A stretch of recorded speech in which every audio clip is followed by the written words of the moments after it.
Okay, the football is ongoing as ever. I'm joined this week by Declan Bogue to talk about the ins and outs of the football championship, or sorry, the football league as it is at the moment. Declan, just starting off with Down. They lost 16 points to 1-8 against Cork last week. Previously drew with Tipperary and beat Derry, so mixed results. But what I was interested in was Paddy Talley. He was almost talking about the players. What we learned is that you have to make the right decision at the right time. That's what's disappointing. It came down to a lack of composure more than anything else. I mean, maybe he's frustrated with results. Maybe he wishes they had more on the board. But there's a sense of blaming the players and pointing the finger at them. You'll never know the real motivation with a manager in that sense, Shane. You will have been in dressing rooms where you thought the things were said that were over the top, and quite often I've seen that myself in dressing rooms. But like it's not even the immediate effect it might get. Then it might be to give lads something to go home and think about.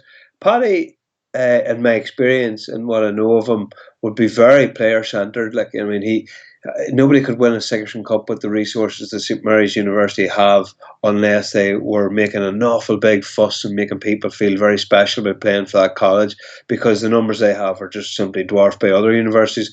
And even just when he was there with Down before, the like of the Danny Hugheses and that were with him in that run in 2010 to the All Ireland final, they absolutely eat out of his hands. Same with a lot of the people that were playing for him when he was a coach in Derry. So has he said it to provoke some kind of reaction, or has he said it because, look, games are running out. We've only got four more games, and we're sitting on 3 points. Cork are sitting on six, and Longford on five. And maybe we just need a wee bit of a kick out of them, because we're going down the stretch a wee bit here in this league campaign, and that's what's coming down is the second place team is Longford, and I don't know if I told you this before, but I think it was, and I'm open to correction, but I think it was 13 players that Paddy actually introduced to Championship football last year. 19 players, I think, for senior league football, their first time playing it. So it goes to show you that it's a hugely evolved panel. The only people who are really left from 2010 is Darren O'Hagan and Brendan McArdle. So it's kind of, this is their chance now, because I don't see Paddy Talley getting a third year of Division 3 football. And As this in, game, he'd get the boot if he didn't get promoted, especially with the Tier 2 involved. I hate using that term about getting the boot, because does it really happen in the GA, or does it just happen? Does it happen that the clubs would just not give him another vote of confidence or tell him to continue on for another year? You're being a bit of a little bit of a snowflake there, aren't you? I am. That's me. We're all snowflakes down here. It's actually snowing outside. But, I'm maybe only messing. I would see. He might even see it. Like if he didn't get out of Division 3, well, God, maybe I might move on here. Maybe this is not a proper fit for me. Like, that's a fair point, actually. And even when you were talking about would you say something to get a reaction, like I even know from dressing rooms in the past, you sometimes have managers behave negative towards one player almost to try and give other players a boot up the backside. And I know, for example, and this was hurling obviously, but GA is GA and dressing rooms are dressing rooms. But like, Hmm. I would have had He Matty Kenny. temporary upbringing in a dressing room. I would imagine that was pretty interesting. But one time, Matty Kenny, he would have been, I wouldn't have the greatest first touch on my best day, but he would have been haranguing me and just constantly berating me about, if I made any sort of mistake, just constantly. And one day I had to go into the dressing room, but early, and just say to him, look, you're actually putting the shits up me before I even go to control the ball. Because I'm expecting the roar, and then I'm second guessing myself beforehand, and like he had to go, but I'm only just saying it to you because you're more, older, more experienced lad. You'd be able to take it, and I was like, yeah, I can. But if you keep doing it, ultimately you're going to get in my head. So I'm just like, I don't know. Do managers always realise the power of the words that that comes out of their mouth and the impact it can have? That's the thing that management always have to judge. It's the most difficult thing. Uh, with little amount of coaching I have been involved in, I know that you can make huge mistakes in what you say to some lads, and then other fellas that you think you make a huge difference to them, or you give them a boon. And Then there's some people you can praise to high heaven all day long, Shane, and it wouldn't matter a damn. They don't care one bit about you, whether good, bad, or indifferent. So, yeah, your experience with Matty Kenny, you know, it is incredible. You wonder how many intercounty managers really do study their communication. Each county, as soon as one man succeeds another, they go into a completely different person. They can go into a completely different personality. Like, say, for example, for Mana there, just because I'm writing about it this week, Ryan McManaman, and I've been speaking to different former teammates, players that have played under him, people who have taken him into their management teams and stuff like that, and they all were expecting a kind of a snarling, nasty, in-your-face, hyper-aggressive type. And then when he actually came in as a figure of authority in a dressing room and on a training pitch, it's completely different. What they found is delivery, his way of dealing with people, totally different than what they had preconceived. And just then to jump back to Down, Kevin McKernan played a sweeper the last day, so based on the article I read, I think it was in the Irish News. Is that working out? Is that the way forward for Down? Down aren't going to do. Look at Down's strategy will not be that much different than 2/3 of intercounty teams at this time of the year. I think so much is made about tactical shape, but not an awful lot is given to, well, what is your tactical shape in February? And is that going to be different than your tactical shape in May? It takes all of April for the ground to clear in Ireland. You're heavy-legged all throughout February. I think sometimes the media don't, or people writing match reports or commenting on these things don't actually take that into consideration. I just take you back to Eden Dork a fortnight ago, and what we were talking about the last time of Hart setting up about a 7-man half back line with 2 sweepers. And no, it was all just in order to force a younger Kerry side to run the ball and run straight into tackles and sapping the legs, and then the last 20 minutes they were completely gone. I mean, how many times do we see that now? You can do it especially good. You can execute that sort of thing in Eden Dork, but when it comes to the middle of June in Croke Park, you're not going to be able to do that. So you have to change tack. Downs, like most every team now have a sweeper anyway. Kevin McKernan is probably playing it because maybe Kevin's game is just not the way it used to be. He used to be very much bombing up and down the right wing, and he won an All-Star at 5 in 2010, didn't he? But Kevin's more about leadership and composure on the ball and bringing the ball out of defence and trying to get it up the field. And Donald O'Hare's back now too. That's going to be another addition for them. But for the rest of the time, whenever they lose ball, it's every man behind it. Get everyone back into the defence. Are the Kilcoo boys back yet? Can you say that again, Sergio? Are the Kilcoo boys back in? I don't know if they're back in for this weekend, but I should imagine so. I mean, it's been a couple of almost 6 weeks, like, so. I mean, I don't know how many he's going to use of the Kilcoo contingent, but I think some of them are already back in for the Cork game. Can I jump onto Tyrone then, because the situation with Conor McKenna, he had left the AFL. Now the talk this week is of the possibility of going back. What have you heard about it, and what are your thoughts of it overall if he was to come back? Is it a thing where, like, I would think, judging how long it generally takes a guy who's been out in AFL for a few years to readjust, I couldn't even see him making a massive impact with Tyrone this year if he did happen to stay around. Yeah,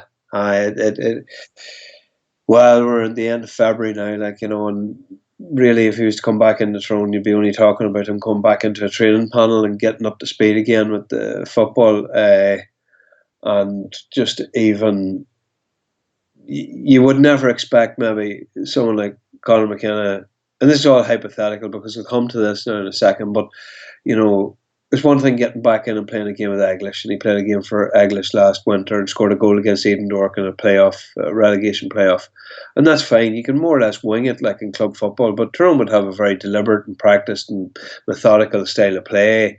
And where exactly is Conor McKenna's role in all that?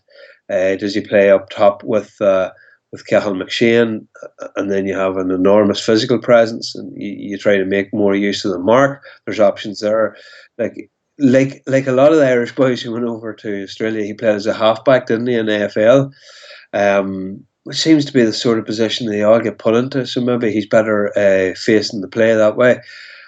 I think this is all just conjecture, because I don't think, as far as I know now, these things move very fast. But I was talking to some people within his club at the start of the week who felt that he's going back out to Australia, that this is only just it is a visit home, and he's got things to work through, but he will be going back out to Australia to play another season, and that might just do him at that point.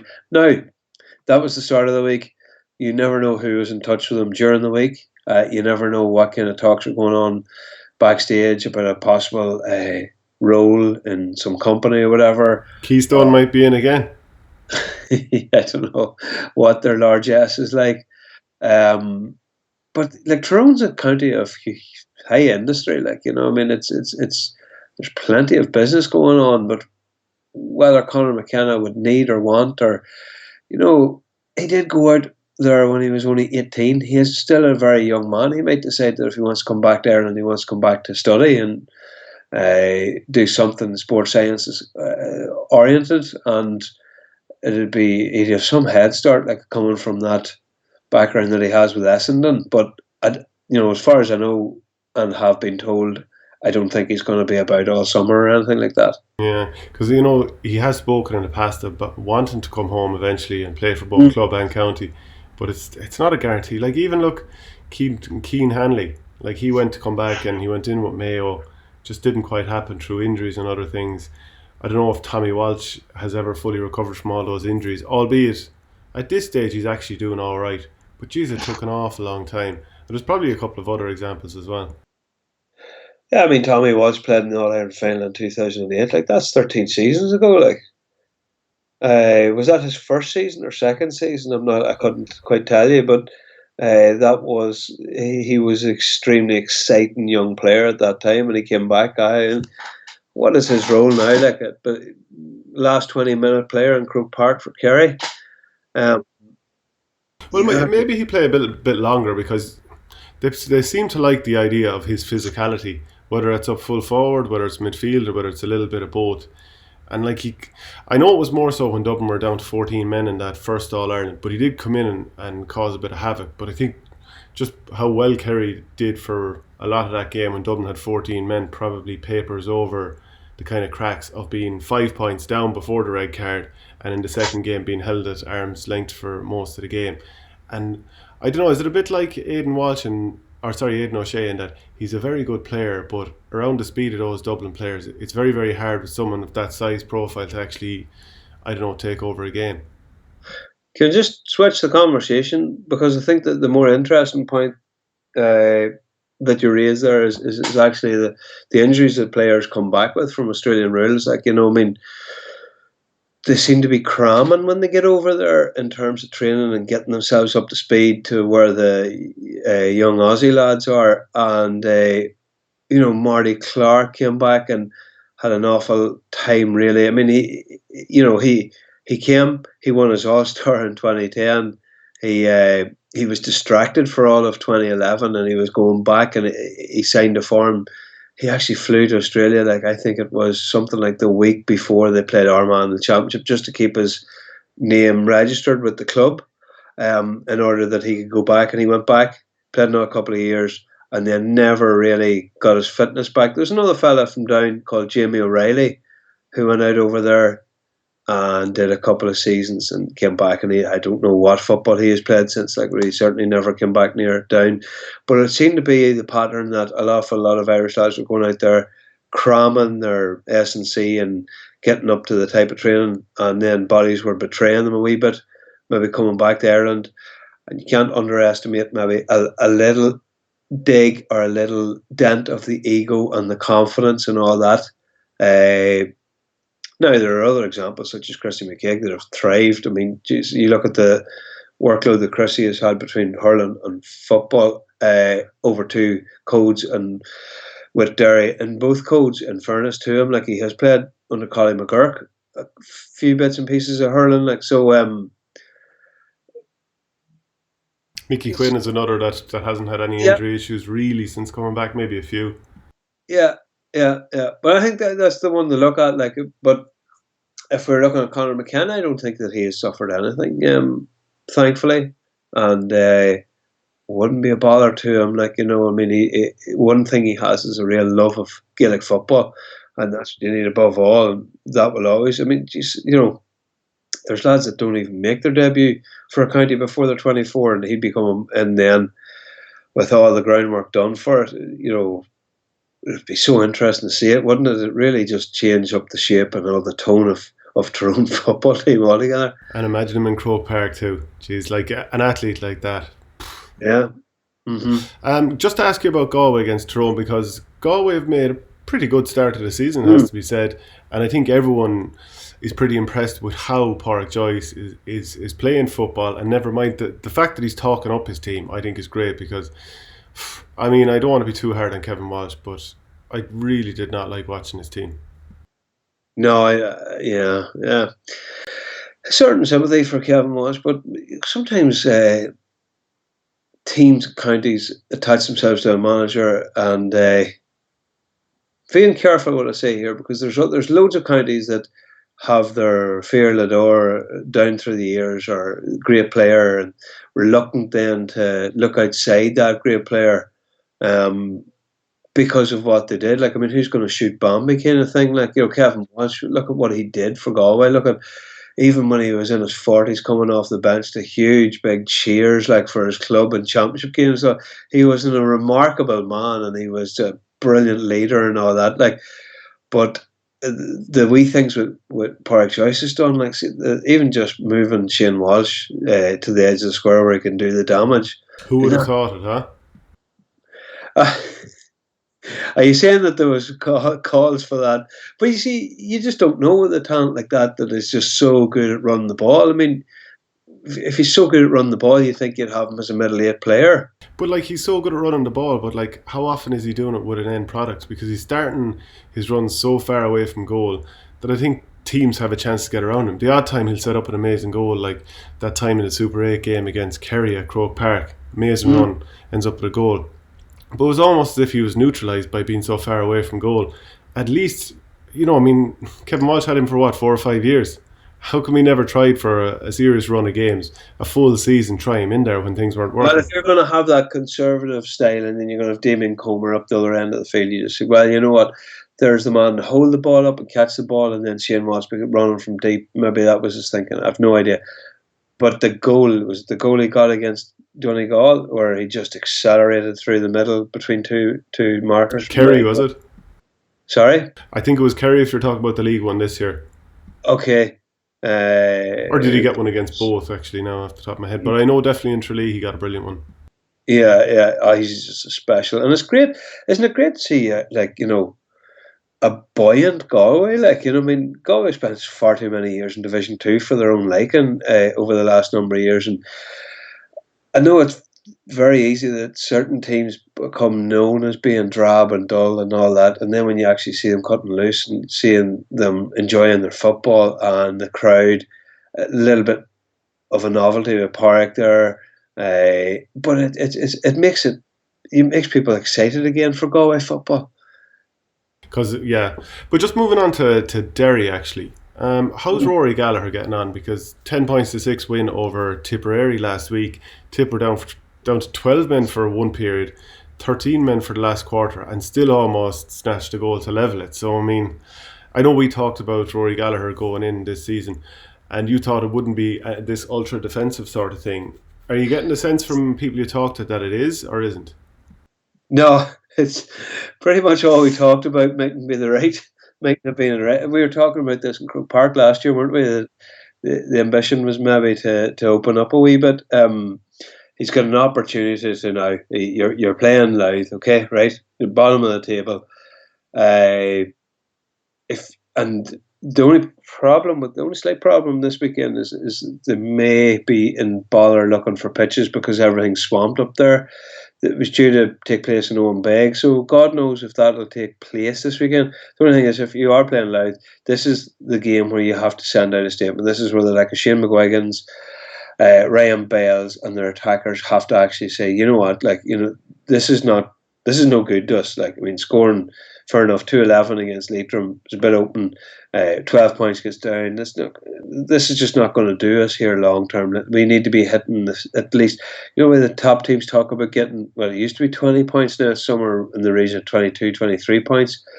Well, Derry have to be, in facing Division 3 teams, they have to be looking at like 16, 17 points per game. There's no doubt about it. This is their opportunity to do it. And you might expect that, you know, when you were talking earlier about Paddy Talley, sort of blaming the players, some of the things Rory has said about the players have been typical of Rory, in that it's tough love and that he doesn't throw out compliments for the sake of it. And he has been saying that even since going back to the McKenna Cup.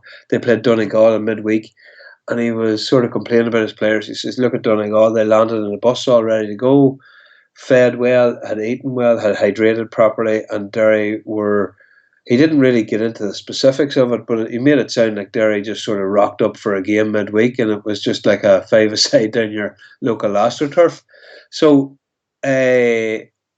these kind of higher demands that he's definitely pushing for and have heard about, like, you know, the higher levels of professionalism and preparation and all that, it's got to start taking an effect soon. Because they're months into this project. Like, you know, I mean, with Fermanagh, it really did start with a bang for him, in fairness. Players all did love it at the start, and the results came. But if you are constantly banging a drum and demanding, and you're not actually getting there in terms of results in Division 3, then that's not going to be a happy home for long. No, especially with Tier 2. Like, in the past, you could nearly say league is league and doesn't matter. If they're in Tier 2, like, after one season, straight away, like, if he doesn't get to that Ulster final to guarantee getting into the All-Ireland series, like, I mean, you just don't know. In GEA, like, your head can be called for very quickly. Well, it can. Again, you're sacking more managers, aren't you?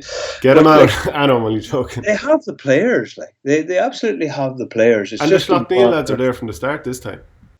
Yeah, Slaughtneil lads are there. They have the players, they have the facilities, they have everything going in their favour now. It's just a little bit of mystery, although, like, you will say, well, you know what? The Leitrim result was just an out-and-out disaster for them. How they lost it down, they'll be feeling very sore on themselves about that. Again, like, you know, it was what it was and all the rest, but unless they start building now, then they need to get... Because they've got Antrim in the championship, or sorry, they have got Armagh in the championship, and I think that's a tailor-made game for Derry, like against Armagh.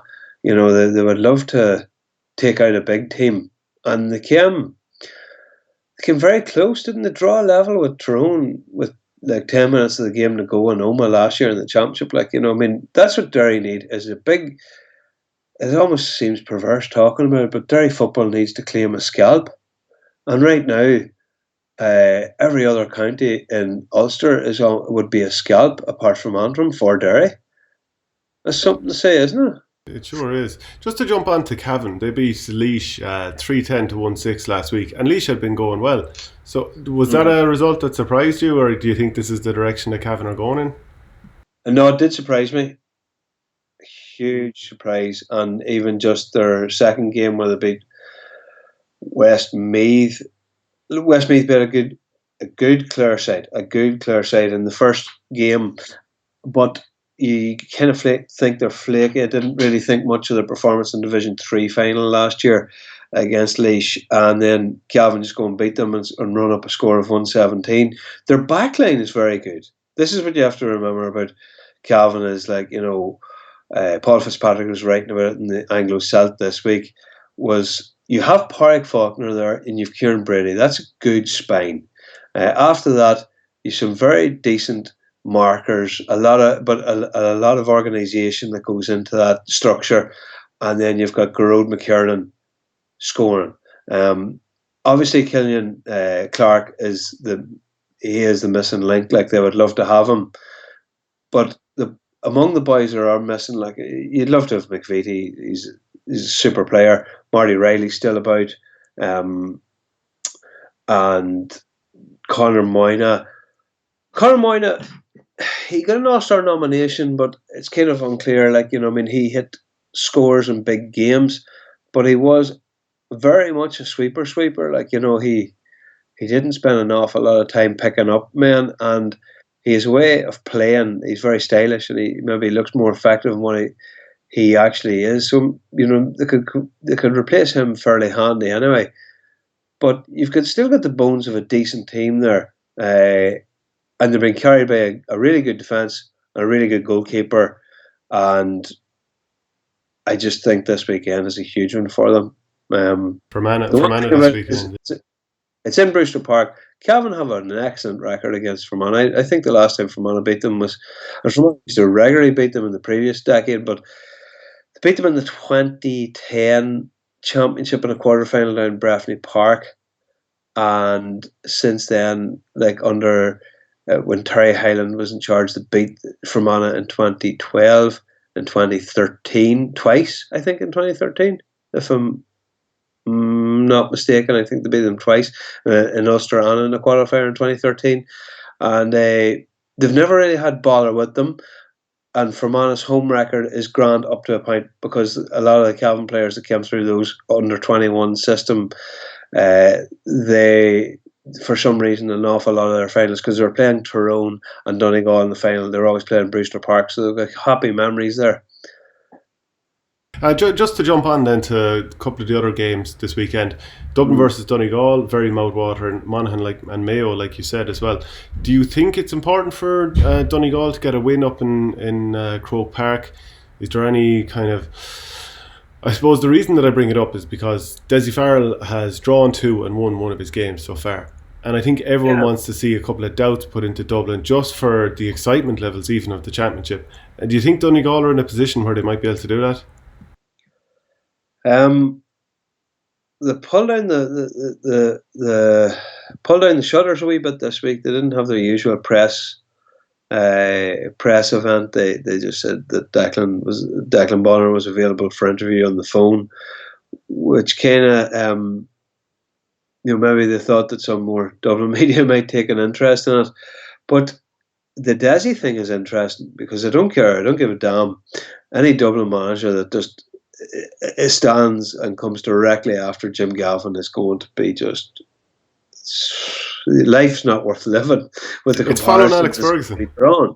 And a loss here would be very interesting. Like, will it make it damn? I mean, really, points difference and whatever else, they're still top of the table. Like, you're talking about them, they've 2 draws and a win. They're still undefeated. But a loss would be a completely different twist in the thing. But there's been a week off, like, however long it took them to get back from the team holiday, and then they gathered up and they played Kerry, and Kerry threw an awful lot at them. Fair enough, neither team was operating on the full complement of players. Kerry threw an awful lot, and they rescued a replay out of it, or they rescued a draw out of it. Dublin made short work of very disorganised Mayo, and after that, then Monaghan. And we talked about this before, like, Banty would have been, and he has done, and he always has done, like, is the league. He just goes full out. There's no taking the foot off the pedal. Monaghan, one of those days, like Ryan McAnaspy's ball inside that reached Conor McManus for the goal at the start, was one of those things that, how often is that going to come off for you so early in a game? So exposed the Dublin backline with the break last weekend, with their chance then for Dessie to really sort of, right, okay, this is our imprint, this is what we're going to do, these are the levels of fitness we need to be at to play this kind of style of football, and these are my men, this is the team I'm backing. The Donegal will be doing extremely well to get anything other than, I think Dublin are ready for a statement here. What do you think? Well, my thing on this is when Dessie took over, he's taken over a team that has completed history. So he's coming in at the far side of that, and you're wondering, do these players still have the stomach for battle? Now, everything we've seen already with their comebacks in the games against Kerry and Monaghan suggests yes. But if I was a new manager, the last thing I'd want to do, ideally, is kind of let my players have an extended break, head away on holiday, have less of a pre-season than other counties. Because, like, it's grand for Jim Gavin. He was winning and he was with group the whole time. They understood him, he understood them. Whereas now I think Desi's probably had less preparation time than other teams. He's got the better players. And if a couple of results go against him, you just never know the snowball effect that can have, as good and all as those players are. So, like, just taking into account that the 5 in a row is done, and in our lifetimes, that's probably not going to be done again. Any Yeah, thoughts on that? yeah. Well, um, it's an amazing situation. Like, I mean, this is unprecedented. Who would like to take over in that scenario? And then what are you going to tell the players? Like, you can't have your holiday that you achieved the greatest achievement that any team could ever hope to do. And no, you can't have a reward for that because a new guy's going to come in and he wants you to win another one. Uh, it's kind of somewhat, um, you just, people talk about appetite and that as if it's an infinite resource that you can have. And I actually think that Jamie Clark said one of the most perceptive things, and it's the most on-GA thing you can nearly say, was in the documentary about Cross McGlenn that was done by Thomas Niblock. He said about he didn't know if he had the stomach to keep winning. And that sounds really odd for a Gaelic footballer to say, but he says, that he didn't really understand it was so important to win, to win, to win, so that so that the other person just doesn't win.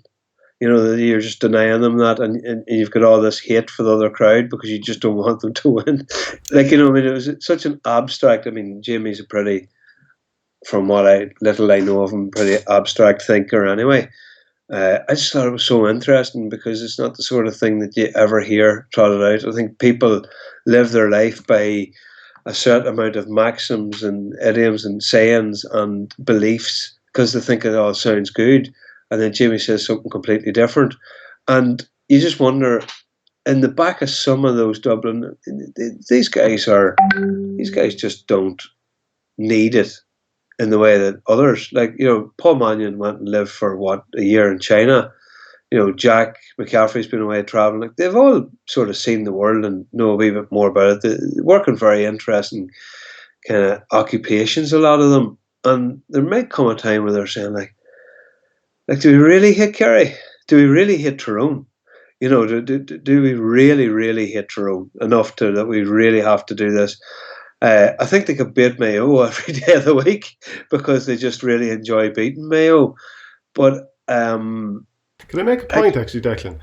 You know the way they've been used to Jim Gavin for 7 years, winning 6 All-Irelands, and even before that, Pat Gilroy and all that. And everything that Jim Gavin says will be taken as read. You do that because we know that that's the standard required to win, and these are the things. Let's say Dessie Farrell comes in and he starts insisting on a certain level of preparation that's slightly different to what's done before, or something that, like, let's say he's just very particular about something that the players think this is a little bit pointless. I think you might even start to, and who knows if this is happening, but I think, like, players in their heads, they're like, well, we didn't need to do that thing before, or we find that a bit pointless. We've done it before without doing that. And because Dessie hasn't been in that dressing room where that has been operating, he doesn't quite know what the players are used to. And he possibly wouldn't even know if the players were thinking, this thing you're insisting on is absolutely unnecessary. it's, isn't this? I could talk about this because the psychology of it is just sensational. How do you come in and say, lads, right? Flip it in its head, right? Does Desi come in and say, lads, tell me what Jim did, and let me just do that, and I can be figurehead, and like all the talk of this Dublin team it was just so player led, and there was a leadership group, and the leadership group took action. to discipline certain members of the team in certain times, and that might have led to various controversies that we saw with Jim Galvin's teams down through the years. But if it really was as player led as what they all were telling us, then how do you come in and say, right, I'm the ultimate light touch guy here? And how do they turn around and say, well, he's the boss and the buck stops with him? It again, even though Kilkenny were serial winners, nobody was ever going to say that. Nobody ever said in the Kilkenny dressing room, this is very player centred. That was never going to happen. It's a measure of Jim Gavin's generosity too, in some ways that he was able to say that, because and it's all bull too, you can make the player say things, and I've seen that before in dressing rooms where you allow the conversation to happen, but you can only really allow it to the end that it evolves in the way that exactly that you want it to. That's exactly the point. That is the point. That it's player driven, but they're driving home the message that you've planted the seed of, and they're driving that home to each other. Exactly. You let them talk. You maybe add in a wee suggestion here, and you turn the conversation in order to face in a certain way and say, yes, that's it. Now we're really getting somewhere. And that's like confirmation bias then. Everyone in that room is going to say, yeah, he's dead right, because, what he's after saying is that's exactly it. I've seen that in dressing rooms as well. It's kind of, if you kind of stand back from it a little bit. I'm not saying it's not right. I mean, it does work. But at the same time, it's kind of funny because there's mental gymnastics going on. Totally. I mean, it's all... People say that people get very hung up on names and reputations of, say, psychologists. This is all psychology, and quite often, someone like, say, for example, Joe Brawley would laugh the fact that Derry had a Australian guy, Craig Mahoney, who was a psychologist in with them the year they won the All-Ireland. But Craig Mahoney would have worked for a lot of players. There would have been a lot of players that was very interested in what he was talking about. But also, apart from that, you had one of the greatest psychologists in the game was Eamon Coleman, sitting down the back playing cards with the boys on the way to games. I mean, Cody, another one. You don't work with children, and you don't be a headmaster of school without getting to become a fine judge of character or being able to spot personality traits. Someone like Coleman, he was a man from he was a child. He was out working from he was 14. He had seen a lot of different people in the world, and he was able to. He had a talent that he could suss them out and knew what made them tick. He told Brawley he was the best corner forward in Ireland, and then he'd march over 30 yards on the training field down to Gormley and tell him he was the best corner forward in Ireland. Yeah, that's the way to do it. Well, we could talk about that all day. But just a final word then on Monaghan and Mayo. What are you expecting from that particular game? And has Conor Laverty, who's probably been in there, well, he was probably in there during the Kilcoo run anyway, but I wonder when his impact will be fully felt, because he is thought of as a very good footballing brain. Well, we talked about this before, but then I was rewatching the game from Blaney, where they were so much better than Tyrone that day, and talking to other people involved in coaching that would have seen him close up and seen different coaching seminars that he delivered, and said that the way he delivers them and what the content of what he's saying is almost exclusively drawn from his experiences with Kilcoo and under Jim McCurry, who by all accounts is an unbelievable tactical brain. And there may be a connection with McCurry's time with Armagh and just how they're maybe not getting caught out tactically as much as they used to. But Laverty, they're coming against Tyrone with staggered runners. Like, the players who are actually, when the ball is being held up, right, you're going to play against Tyrone. Tyrone are going to throw that cordon across the half-back line. There's going to be a moment then where you're just tipping about with it around just outside their defensive. And then what you need is runners coming, breaking the lines. And they were coming staggered. So one of them would make a run, and then another man might make a run in a different direction, a different angle, and start from about 10 yards behind him. And it'd be the second man that you're trying to find. And the camera picked it up. The microphone on the line picked it up a couple of times where Lavery was just screaming at Carl O'Connell, finish the run, get ahead of the play, get ahead of the play. So it was just to distort their defence so that some markers would have to retreat all the way back to the end line and open up the space then for somebody to get in between the full back line and the half back line.